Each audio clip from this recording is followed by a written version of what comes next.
Hello everybody, this is Tim from Boatshed Brokers, and I'm on board this 2001 Bavaria 34 for a look around her interior so you can see what she's like, where things are, what she has, and if she might be suited to you. Now you will hear lots of creaking and ropes groaning. That's because it really is blowing something here in Brighton today, and we're being blown off the pontoon right at the entrance to the harbour, so we've been jostled around a little bit, but try to see past that. So here we go, we're looking aft towards the companionway, and as you can see, really nice and easy to get down under a really nice spray hood. A few steps over the lip and down you go, and really nice engine access here.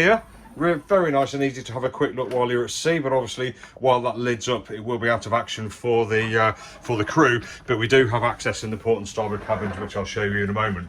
As you're coming up and down, we've got plenty of handholds here, and from there it's fiddles, handrails along the side here, etc, etc. So usually something to grab onto as we're traversing around the boat, no problems there. So as we come down, we turn immediately right into the starboard aft cabin. There we go. Really nice sized cabins these, actually. I'm really impressed. The head height is compromised, as most yacht cabins are, by the moulding of the cockpit, but generally speaking not too bad, and plenty of room for two, nice and long as well, and we've got two opening windows letting air and light in, which is absolutely great. If I just step in, we've got a bit of a changing area here, and we've got a nice locker here for your weekend clothes, etc. Nice shelf along the starboard side there too, and just on the inboard side here, if I just put these clips up, if I can do it one-handed, which I can, here we go, you can see we've got access to the port side of the engine there. So really good access starboard, really good access forward, and we'll see the port access very shortly, and I'll put that cover back on in a moment. So very nice cabin.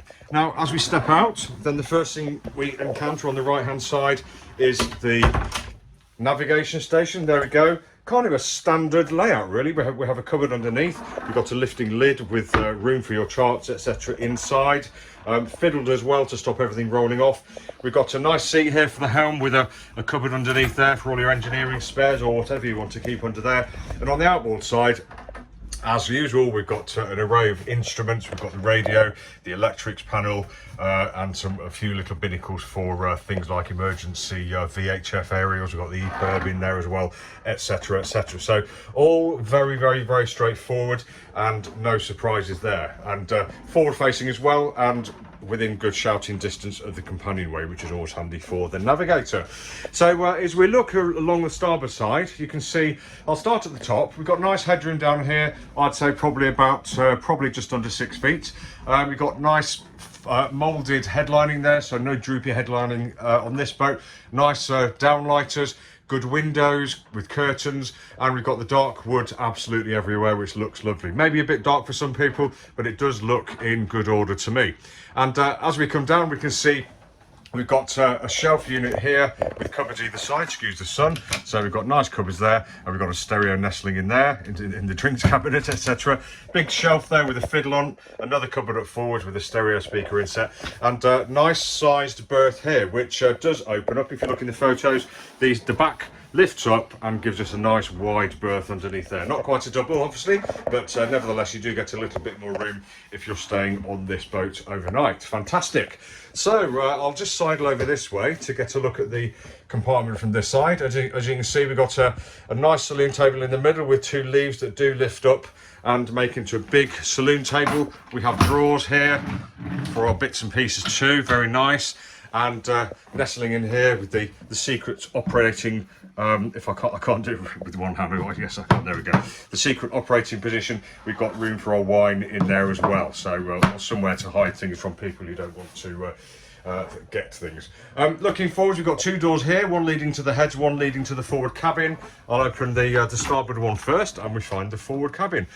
Really great size, compromised on the port side by the moulding of the heads kind of going into it on the port side, but that's nice because you've got a big heads compartment, which I'll show you in a moment. But we have got changing room on the starboard side here in the cabin. Nice seat to sit on, nice cupboard here for all your bits and pieces, and a lovely, great big V berth, which doesn't go all the way down into a point there. So no fighting with your partner for room, hopefully. We've got 2 hatches in here, both opening to give us light and air. We've got a hatch cover over that one. We've got shelves port and starboard. We are crowded out with equipment that goes with this boat, as you can see. Looks like probably a set of cockpit cushions, the dinghy nestling there. I think that's a set of oilskins and the anti-condensation heater. So very nice sized cabin, as big as you'd expect for a boat this size, with storage underneath. But obviously if you're sleeping on the port side, then there's a bit of a crawl around this corner or over your partner who may be here to let themselves in. But there is plenty of room for somebody to be over this side to allow access to this area here. All great. So let's come out of this cabin, back into the main saloon. I'll close the door to the forward cabin and open the door to the heads compartment. So here we go. While it's a compromise of space in the forward cabin, it means that we've got 2 lovely sized aft cabins and a nice sized heads compartment as well. Plenty of headroom, nicely moulded, so we've got big radii in the corners, so nice and easy to clean. We've got the manual head there, which is fine. We've got some stowage in the cupboard here, access to some valvey bits and pieces in there. Yes, I did say that. And a nice sink unit here, finished off with a nice big mirror on the forward bulkhead, which gives that illusion of space as well. So nice, bright and airy compartment with a hatch that does open at the top, so should do everything a heads compartment says on the heads tin. So door closed to that. Now let's reverse to the starboard side and look at the port sofa. Again, nice and long, looks nice and comfy, upholstery looks good, and the seat back does lift up to give us another nice wide berth too. Above that we've got a shelf, we've got a deep fiddle shelf there as well, and we've got 2 more cupboards for all your bits and pieces, etc, etc. Now let's move back, and we're getting towards the end of our tour, and we usually end up in the galley area for that. So let's have a look. So nice L-shaped galley. Now as you come down the companionway, you're straight to the galley, or the other way around, so great for handing up those cups of tea and mugs of soup, etc. Plenty of room. Here we've got room for your pots and pans, etc. We've got a nice gimbal cooker, 2 burners and an oven there too. Underneath here we've got the sink, all very good. We've got the fridge here, which looks like a working unit, which is brilliant. A bit of work surface on top, and obviously we can see we've got room for the cups or mugs, etc. underneath there, with a couple of little lockers above. Very good. And you can nestle in there, get yourself hemmed in, so that in bad weather you're not going to go anywhere, but it does block access to the aft cabin here. Not too much of an issue, but sometimes you may have to ask somebody to just sidle out of the way. But let's have a look in here. So the after cabin, there we go.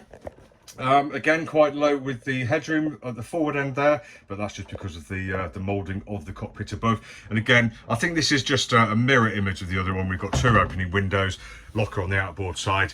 Lovely great big bed in here again. There we go.